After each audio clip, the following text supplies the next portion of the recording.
이수교회 성도 여러분 반갑습니다. 지난 1월 이수교회 성도님들과 우리 장로님들의 배려로 우리 박정수 목사님께서 멀고 먼 바레인을 다녀가셨습니다. 바레인에 오셔가지고 제가 사역하고 있는 바레인 한인교회에서 귀한 말씀을 전해주셔서 정말 우리 성도들이 큰 은혜를 받았습니다.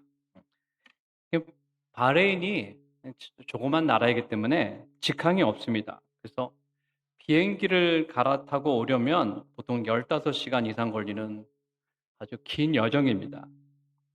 근데 그 여정을 기꺼이 받아들이시고 또 오셔가지고 하나님의 말씀을 바레인 한인교회 성도들에게 전해주신 목사님과 또 목사님을 바레인까지 또 기꺼이 보내주신 성도 여러분 모두에게 진심으로 감사를 드립니다.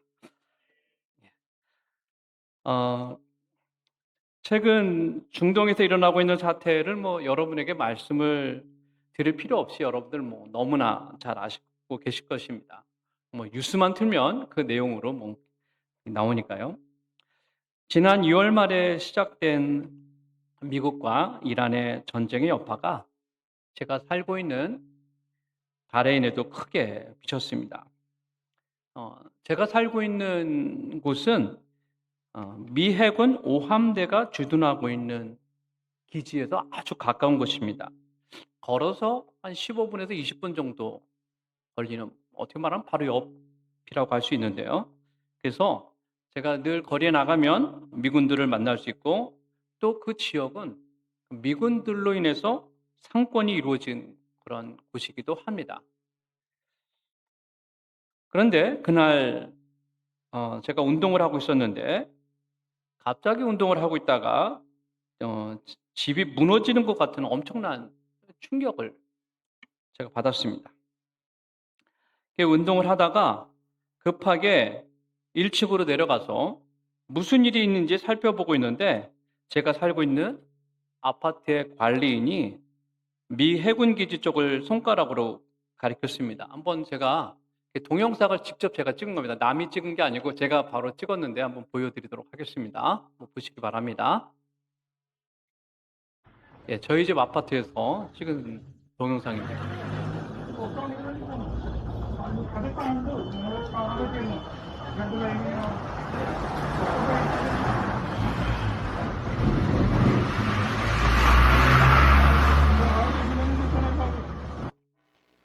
예, 짧은 동영상인데요.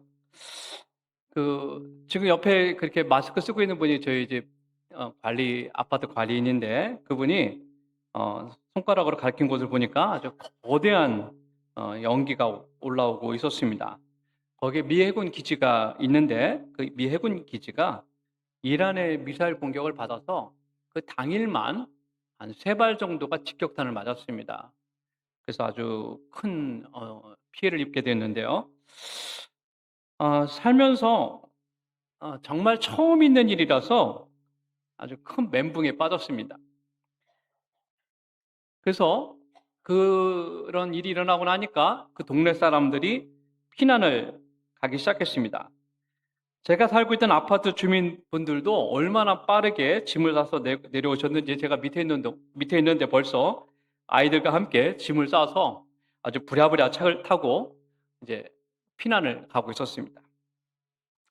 나중에 아파트 관리인에게 물어보니까 저희 아파트가 18가정이 살고 있는데 3, 4가정 빼고 다 피난 갔다고 이렇게 말씀을 하시더라고요. 바레인에는 당시에 한 100명 조금 더 되는 우리 교민들이 살고 있었는데요. 이 한국 교민사회도 아주 큰 충격을 받았습니다. 그래서 저도 짧은 시간이긴 했지만 4박 5일 정도 대사관에 가서 피신해 있었고요.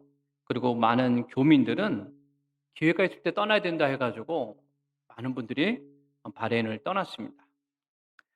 그리고 바레인 공항은 바로 폐쇄가 돼가지고 어떤 비행기도 이착륙이 금지됐습니다. 그리고 교회는 또 예배 드릴 수 있는 상황이 안 돼가지고 온라인 예배를 그때부터 또 드리기 시작을 했습니다. 예. 사실 이번 미국과 이란의 전쟁은 우리 바레인 한인교회의 관점에서 보면 처음 충격이 아니고 한 2차 충격이라고 할 수가 있습니다. 왜냐하면 지난번 2020년 코로나 바이러스가 왔을 때 우리 바레인 한인교회가 1차 충격을 크게 받았기 때문입니다. 이 코로나 바이러스가 전 세계를 덮쳤지만 우리 바레인 한인교회는 아주 큰 충격을 받았습니다. 그때 이 코로나 바이러스 때문에 바레인에 거주하던 많은 한국 분들이 떠났습니다. 우리 교회에도 많은 분들이 계셨는데 그때 많은 분들이 바레인을 떠났습니다. 바로 코로나 바이러스가 시작하니까 떠난 건 아니고요. 차근차근 1, 2년 사이에 또 2, 3년 사이에 이렇게 떠나셨습니다. 왜냐하면 이 바레인 경제가 코로나에 아주 거의 직격탄을 맞았거든요. 그래서 많은 분들이 그 바레인 코로나로 인해서 바레인을 떠나게 됐죠. 그래서 코로나 이전에는 떠나는 분들이 항상 있었습니다. 우리 바레인 한인교회의 특징은 떠나는 분이 오고 떠나는 분이 있고 오시는 분이 있고 항상 이렇게 오고 가시는 분들이 늘 일정하게 있는 그런 교회입니다. 이게 장기간 머무신 분들도 계시지만 그분들이 소수고 대부분은 2년, 3년 이렇게 계시다가 일 때문에 왔다가 또 가시는 분들이거든요. 그런데 코로나 이후부터는 가시는 분들은 바레인을 떠나시는 분들은 계속해서 떠나시는데 들어오시는 분들이 없었어요. 왜냐하면 그때 코로나 이후에 이제 한국 주재 기업들도 철수를 하고 이랬기 때문에 그러니까 뭐 이제 가시는 분들이 있어도 오시는 분들이 없는 그런 상태가 돼서 저희 교회가 이제 코로나 이후에 또 이렇게 많이 어려움을 겪고 또 많은 분들이 예배를 함께 드리지 못하는 상황이 되었습니다. 이런 상황 속에서 또 올해 이렇게 전쟁까지 일어나게 되었기 때문에 우리 교회 입장에서는 굉장히 큰 충격이 아닐 수가 없었습니다. 이게 또 전쟁이 일어나니까 주재원으로 근무했던 가정들은 즉시 한국이나 또 주변 나라로 대피를 했습니다. 이렇게 다들 뿔뿔이 흩어지니까 예배를 드리기 어려울 정도로 이제 성도들이 흩어지게 된 것이죠. 그래서 저는 왜 이렇게 하나님께서 바레인에 오랜 시간 제가 있었는데 왜 이렇게 어려움을 시련을 주시는가 생각을 참 많이 했던 것 같습니다. 그렇게 시간이 지난 다음에 이제 미국과 이란의 휴전이 또 이루어져서 다시 안정을 찾는 듯한 것처럼 보였습니다. 그래서 저는 그때 이제 이미 여름 휴가를 예정을 하고 있었기 때문에 이제 전쟁이 거의 이제 끝나가나 보다 이렇게 생각을 해서 그때 이제 여름 휴가를 한국으로 오게 됐습니다. 그리고 그때 당시 상황은 여러분들도 아시다시피 거의 또 막 전쟁이 다 마무리되어 가는 그런 느낌이었기 때문에 다시 이렇게 했다가 다시 하겠느냐? 전문가들 진단도 다 그렇고 그래서 저도 큰 문제는 없겠다 이렇게 해서 염려를 하지 않았습니다.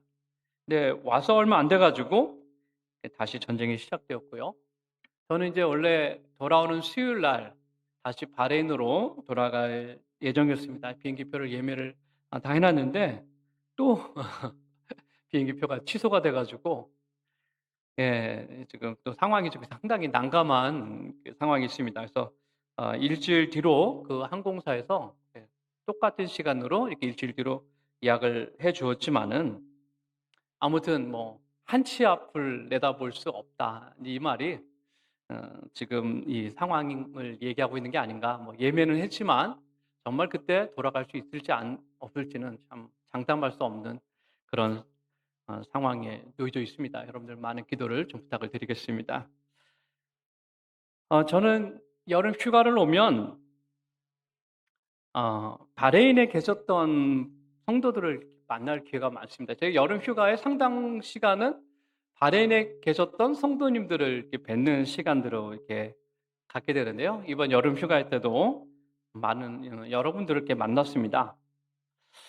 제가 앞에서도 여러분께 말씀을 드린 것처럼 이 코로나 그리고 또 최근 일어난 전쟁 때문에 이 사역에서도 자신감을 좀 많이 좀 잃고 있었습니다. 하나님께서 2007년도에 저를 너 바레인으로 가라 이렇게 분명하게 말씀하셔서 바레인에 갔고, 또 그동안 참 많은 일들을 또 하나님 은혜 가운데 많은 일들이 있었는데, 지금 바레인 한인교회 상황 또 바레인의 상황들을 바라보면서 제가 마음에 가졌던 그런 확신이 좀 많이 흔들리기도 했습니다. 그런 상황 속에서 이제 바레인에 계셨던 성도들을 좀 만나게 되었습니다. 그런데 참 하나님께서 이렇게 다 미리 준비를 해 놓으셨던 것 같아요. 그래서 만나서 대화를 나누는데 그분들이 하는 공통적인 고백이 뭐냐면, 바레인에서의 신앙생활이 자신들의 삶과 신앙에 큰 도전이 되었다라고 하는 것입니다. 제가 그렇게 뭐 말씀을 부탁한 것이 아닌데 그분들이 이렇게 공통적으로 그렇게 말씀을 하시더라고요. 그래서 함께했던 그런 예배, 그리고 함께했던 성경 공부, 그리고 함께했던 이 기도의 시간들이 자신의 삶을 바꾸는 계기가 되었다라고 많은 분들이 얘기를 하셨습니다. 그래서 저는 그분들과 이렇게 교제를 나누면서 하나님께서 나를 바레인에 보내신 이유가 있었구나. 내가 그냥 지난 20년 동안 있다가 그냥 시간을 보낸 것이 아니고 하나님께서 내가 거기 가야만 한다, 그리고 네가 거기서 해야 될 일이 있다라고 분명하게 말씀하셨기 때문에 내가 갔고, 또 그로 인해서 또 어떤 사람들은 또 그 정말 하나님의 은혜를 또 경험한 사람들이 분명히 있구나라고 하는 것을 제 마음속에 크게 확신을 하게 됐습니다. 그러니까 우연하게 간 것이 아니라 하나님 부르셨고, 또 하나님께서 저를 통해서 정말 도움이 필요한 연약한 성도들을 돕게 하시고, 또 그들의 삶을 인도하는 일에 하나님께서 나를 사용하셨구나. 이것을 제가 이번 그 만남들을 통해서 참 많이 느끼게 됐습니다. 그래서 굉장히 지금 그 상황 속에서 되게 마음이 많이 위축이 되어 있었어요. 그런데 성도님들과의 만남이 저에게 큰 힘이 되었고, 또 제가 바레인에 있는 이유를 분명하게 다시 느낄 수가 있었습니다. 정말 이번 그 휴가 가운데서 하나님께서 우리 성도님들을 통해서 힘을 주시고 또 제 마음을 회복시켜 주신 그 하나님의 은혜에 대해서 다시 한번 진심으로 감사와 영광과 찬양을 우리 하나님께 돌립니다. 오늘 저는 이 에스겔서 말씀을 좀 여러분들과 함께 나누려고 합니다. 제가 에스겔서 말씀을 묵상하다가 크게 도전받은 부분은 인자라는 단어입니다. 하나님께서는 에스겔 선지자를 부르시면서 그를 인자야라고 부르셨습니다. 이 인자야라고 하는 이 표현을 보면서 제 마음에 너무 큰 도전이 됐습니다. 오늘 우리가 읽은 말씀도 보면 하나님께서는 에스겔 선지자에게 인자야라고 부르십니다.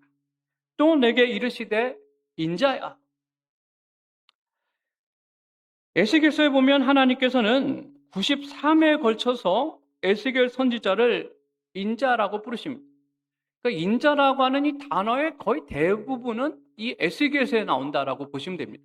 하나님이 유독 에스겔을 인자라고 부르셨다는 것이죠. 여러분, 왜 하나님께서는 에스겔 선지자를 인자야라고 부르셨을까요? 이 인자라고 하는 말은 이게 오래전 한자로 번역된 표현입니다. 아마 그 19세기 말에 그런 한자 성경을 우리말로 번역할 때 이 인자라는 단어도 고스란히 들어와서 이제 인자라고 하는 표현이 쓰이게 된 거죠. 요즘 표현으로 번역한다면 사람의 아들입니다. 인자라는 말은 사람의 아들입니다.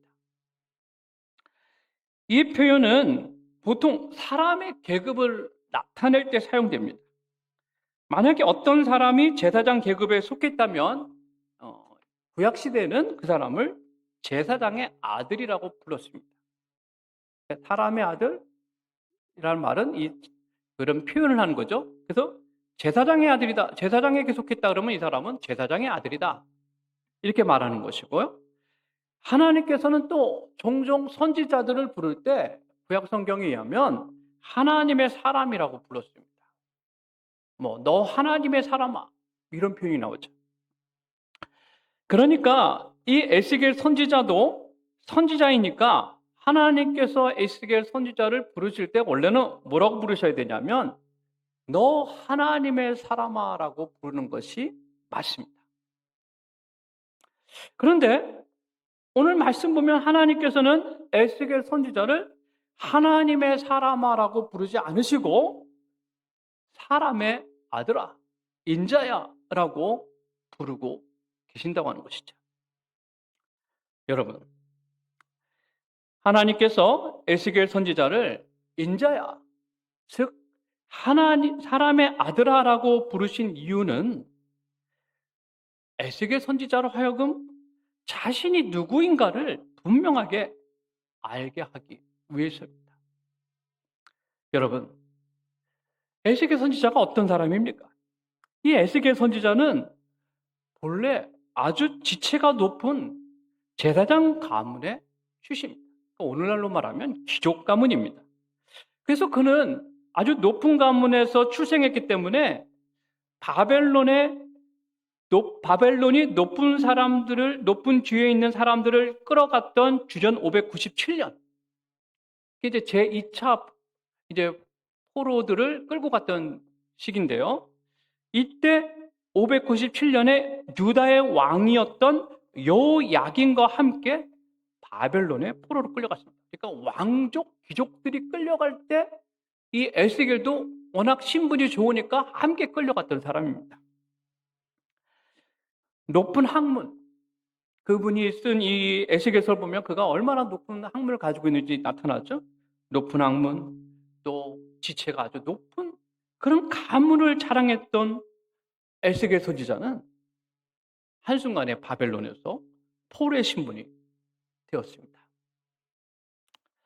아마도 에스겔 선지자는 그 바벨론에 있으면서 자신이 과거에 자랑했던 그 모든 것들이 무너지는 것을 그는 경험을 했을 것입니다.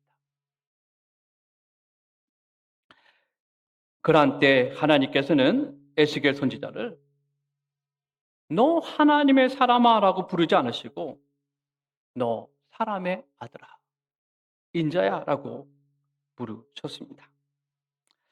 여러분, 그것도 앞에서 말씀드린 것처럼 93번이나 그렇게 부르신 이유는 에스겔 선지자에게 끊임없이 그가 누구인지를 알게 하시고 그가 자신을 의지하지 않고 하나님을 의지하게 하기 위해서 하나님은 그렇게 부르신 것입니다. 여러분, 사람의 아들아, 인자야, 이 사람의 아들아에서 사람은 히브리어로 우리가 잘 아는 아담입니다. 최초의 인간이죠. 아담입니다. 그런데 이 아담이라는 단어는 아담아라고 하는 단어에서 유래가 되었는데 이 단어의 의미는 땅을 가리킵니다. 그리고 거기에서 먼지 혹은 흙이라고 하는 의미가 파생이 되었습니다. 그러니까 지금 하나님께서는 에스겔 선지자를 부르시면서 너는 땅의 아들이라고 부르고 계시는 것입니다. 이 말은 무슨 말이냐면 너는 먼지와 흙 같은 존재다라고 말씀하고 계시는 것입니다. 너는 먼지와 그런 흙 같은 그런 존재다. 여러분, 그러므로 지금 에스겔 선지자가 깨달아야 할 것이 무엇입니까? 자신이 사람의 아들이라는 것입니다. 그리고 이제 자신이 의지해야 될 대상은 자기 자신이 아니라, 자기의 신분이 아니라, 자기의 배경이 아니라, 자신이 아니라 바로 하나님이라고 하는 것을 말씀하고 있습니다. 오늘 말씀에 의하면 하나님께서는 에스겔 선지자에게 인자야라고 부르신 후에 뭐라고 말씀하시냐면 분명하게 하나님의 말씀을 백성들에게 가서 전하라고 명령하셨습니다. 여러분, 하나님이 전하라고 하시는 그 이 명령은 아주 어려운 명령입니다. 이 당시에 유다는 아직 망하지 않았을 때입니다. 예루살렘이 멸망하지 않았습니다. 예루살렘은 주전 586년에 멸망을 했죠. 그 이전입니다. 그래서 당시 유다 백성들은 예루살렘에 있는 유다 백성들이나 포로로 끌려가 있는 유다 백성들도 막론하고 그때 그들이 제일 의지하던 대상은 애굽입니다. 그들은 애굽이 자신들을 바벨론에서 구원할 것이라고 하는 아주 강력한 확신을 갖고 있었습니다.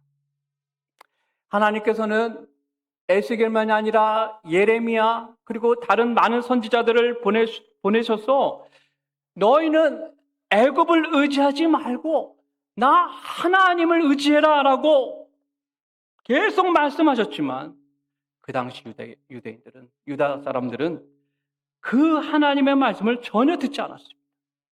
그들은 오히려 애굽을 의지하지 말라고 말하는 이 선지자들을 미워하고 그들을 핍박까지 했습니다. 심지어 예레미야 선지자는 순교까지 당했습니다. 여러분, 이러한 상황 속에서 하나님께서는 지금 에스겔 선지자에게 너는 가서 애굽을 버리고 바벨론을 의지하라고 백성들에게 가서 전하라. 이렇게 하나님께서 명령을 하신 것입니다. 여러분, 얼마나 어려운 명령이겠어요? 정말로 전하기 어려운 명령이었습니다. 아마도 그렇게 에스겔 선지자가 가서 말씀을 전하면 유다 백성들은 아니 우리가 유일하게 믿고 의지하는 애굽을 버리라고 말하면서 이 선지자를 미워하고 도리어 그 말을 듣기 싫어서 그를 죽일 수도 있습니다. 이런 상황 속에 있습니다. 그런데 그때 하나님께서는 에스겔 선지자에게 명령만 하신 것이 아니라 에스겔 선지자에게 너 인자야라고 부르신 것입니다. 여러분, 인자는 즉 사람의 아들은 아무것도 할 수 없는 존재입니다. 여러분, 그렇기 때문에 그가 해야 될 일은 무엇입니까? 그가 해야 할 일은 자기의 힘이 아니라 하나님의 말씀에 순종하는 것입니다. 그렇게 하는 것이 바로 사람의 아들이 할 수 있는 일입니다. 그런데 오늘 말씀 보면 하나님께서는 명령만 내리신 것이 아닙니다. 여러분, 오늘 말씀 보십시오. 오늘 말씀에 의하면 하나님께서는 아주 놀라운 환상을 에스겔 선지자에게 보여주셨습니다. 에스겔서 3장 12절과 13절은 에스겔이 본 환상을 아주 잘 보여줍니다. 제가 한번 읽어보겠습니다. 이렇게 본문이 나와 있는데요. 때에 주의 영이 나를 들어 올리시는데 내가 내 뒤에서 크게 울리는 소리를 들으니 찬송할지어다. 여호와의 영광이 그의 서서로부터 나오는도다 하니 이는 생물들의 날개가 서로 부딪히는 소리와 생물 곁에 바퀴 소리라. 크게 울리는 소리더라. 에스겔 선지자는 바로 하늘의 환상을 보았습니다. 이런 놀라운 환상을 본 에스겔 선지자는 그 환상으로 인해서 그는 큰 힘을 얻게 됐습니다. 그는 이렇게 말합니다. 주의 영이 나를 들어 올려 데리고 가시는데 내가 근심하고 분한 마음으로 가니 여호와의 권능이 힘있게 나를 감동시키시더라. 여러분, 에스겔 선지자가 큰 힘을 얻은 이유는 무엇입니까? 그는 비록 자신은 사람의 아들에 불과하죠. 자신에게 명령하시는 하나님께서는 전능하신 분임을 그가 직접 보았고 깨달았기 때문입니다. 그 어떤 것과도 비교할 수 없는 능력과 힘을 하나님께서는 갖고 계십니다. 여러분, 이 놀라운 하늘의 천상의 모습을 보십시오. 무엇이 하나님과 비교할 수 있겠습니까? 그 힘과 능력을 하나님께서는 에스겔 선지자에게 보여주셨습니다. 여러분, 왜 그것을 보여주셨습니까? 그 이유는 아주 분명합니다. 다음과 같이 말할 수 있습니다.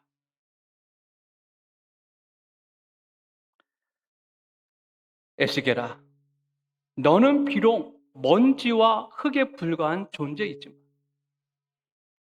너를 보낸 나는 전능한 하나님이다. 그러므로 너는 너를 의지하지 말고 오직 나만 의지해라. 그리하면 너는 모든 사명을 감당할 수 있을 것이다. 정말로 에스겔 선지자는 그 환성을 보고 큰 입을 얻게 되었습니다. 그래서 그는 자기를 반대하고 오히려 자기를 대적하는 무리들을 향해서 그는 담대하게 하나님의 말씀을 전할 수가 있었습니다. 왜냐하면 자기의 힘이 아니라 하나님께서 그에게 힘을 주시고 그와 함께 계신 것을 그가 확신했기 때문입니다. 여러분, 우리는 복음서를 통해서도 예수님께서 끊임없이 제자들에게 자신의 능력을 보여주신 것을 발견할 수가 있습니다. 예수님께서는 파도가 치는 바다에서 제자들에게 바람과 파도를 잔잔하게 하시는 능력을 직접 보여주셨습니다. 그 능력을 본 제자들은 깜짝 놀라서 서로 이렇게 말했습니다. 그 사람들이 놀랍게 여겨 이르되 이가 어떤 사람이기에 바람과 바다도 순종하는가 하더라. 마태복음 8장 27절의 말씀입니다. 또한 예수님께서 죄인의 한 사람같이 십자가에 달려 죽으시는 것을 보고 큰 두려움에 빠진 제자들에게 나타나셔서 이렇게 말씀하셨습니다. 이날 곧 안식구 첫날 저녁 때에 제자들이 유대인들을 두려워하여 모인 곳의 문들을 닫았더니 예수께서 오사 가운데 서서 이르시되 너희에게 평강이 있을지어다. 요한복음 20장 19절의 말씀입니다. 성도 여러분, 예수님께서 제자들에게 자신의 권세와 능력을 보여주시고 그가 죽음에서 부활하셨음을 제자들에게 보여주신 이유가 무엇입니까? 그것은 제자들이 예수님을 믿고 예수님을 온전히 의지하게 하기 위해서입니다. 이제 제자들은 복음을 가지고 세상에 나가서 복음을 전해야 합니다. 그들은 많은 어려움에 직면하게 될 것이고 심지어는 순교를 당할 수도 있습니다. 여러분, 그때마다 그들이 믿고 의지해야 될 당이 누구입니까? 그들 자신이 아니라 바로 부활하셔서 그들과 여전히 함께 하시는 예수 그리스도를 그들은 믿고 의지합니다. 오직 예수 그리스도만이 그들에게 힘을 주시고 그들에게 능력을 주시고 그들이 어디 있든지 함께 하실 수가 있기 때문입니다. 예수님께서는 제자들에게 아주 분명하게 약속하셨습니다. 요한복음 16장 33절의 말씀입니다. 이것을 너에게 이르는 것은 너희로 내 안에서 평안을 누리게 하려 함이라. 세상에서는 너희가 환난을 당하나 담대하라. 내가 세상을 이겼노라. 성도 여러분, 오늘 하나님께서는 에스겔 선지자를 하나님의 사람아라고 부르시지 않았습니다. 하나님은 선지자를 인자야. 즉 사람의 아들아, 너 사람의 아들아라고 부르셨습니다. 왜 그렇게 부르셨습니까? 그가 항상 자신이 어떤 존재인가를 잊지 않게 하기 위해서입니다. 사랑하는 성도 여러분, 오늘 이 시간 하나님께서는 에스겔 선지자에게만 너 인자야라고 부르고 계시지 않습니다. 하나님께서는 저에게도 또 여러분에게도 우리에게도 너 인자야라고 부르고 계십니다. 그렇게 부르는 것은 너무나도 분명한 이유가 있습니다. 우리가 세상을 살아가면서 우리 자신을 의지하죠. 우리가 눈에 보이는 것을 의지하지 않고 어떤 상황에서도 전능하신 하나님만 믿고 의지하게 하기 위해서입니다. 또한 하나님께서 우리에게 보내주시고 늘 우리와 함께 하신 내가 세상 끝날까지 너희와 항상 함께 있으리라 라고 약속하신 그 예수 그리스도만을 믿고 우리가 의지하게 하기 위해서 하나님은 너 인자라고 부르고 계십니다. 저는 이번 휴가 중에 만난 성도들 때문에 성도들을 통해서 큰 힘과 큰 격려를 경험했습니다. 네, 정말 많이 이렇게 지쳐 있었고 많이 어려움을 겪고 있었는데 정말 하나님께서 그분들을 통해서 저에게 힘을 주셨습니다.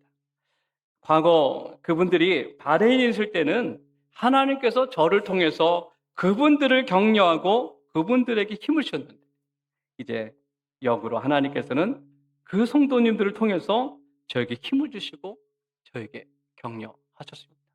정말 하나님의 은혜가 너무 크고 놀랍다는 것을 고백하지 아니할 수가 없습니다. 여러분, 저는 지금 하나님께서 저를 향해서 너 인자야라고 부르고 계시는 음성을 듣고 있습니다. 너 인자야. 이렇게 말씀하시는 그 말은 이렇게 말씀하시는 것과도 같은 것입니다. 너 인자야. 너는 흙에 불과하고 너는 먼지에 불과하다. 너 인자야. 너는 나를 믿고 나를 의지하지 않고서는 아무것도 할 수가 없는 존재에 불과하다. 너 인자야.